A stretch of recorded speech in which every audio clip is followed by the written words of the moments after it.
दिवसाची सुरुवात येशूबरोबर. मनुष्याला वेगवेगळं काहीतरी खायला आवडत असतं.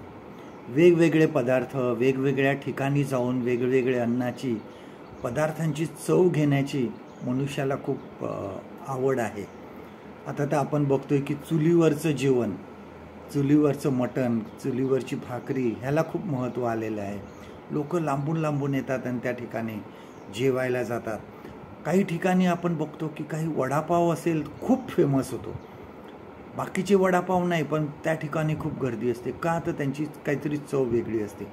आणि मग ते सांगतात की ह्यामध्ये एक सिक्रेट मसाला आहे किंवा आमचं काहीतरी सिक्रेट आहे की ज्यामुळे पदार्थांना चव येते.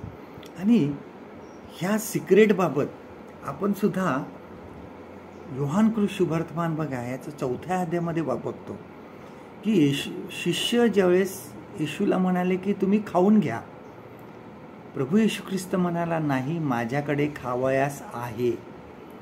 आता शिष्य चिंतेत पडले किंवा शिष्य जरा हे झाले, विचारात पडले की ह्याला कोणी खायला दिलंय. परंतु ज्यावेळेस प्रभू येशू ख्रिस्ताने त्यांना सांगितलं की खायला माझ्याकडे का आहे, म्हणजे याचा अर्थ का आहे की माझं अन्न का आहे, म्हणजे देवाच्या इच्छेप्रमाणे करणे, देवाच्या इच्छेप्रमाणे वागणे, हेच माझं अन्न आहे. आणि ते सिक्रेट आहे त्याचं. शबरोनी स्त्री ज्यावेळेस आली त्यावेळेस त्याला प्रभू येशू ख्रिस्ताने सांगितलं की तुला मी जीवनी पाणी देईन.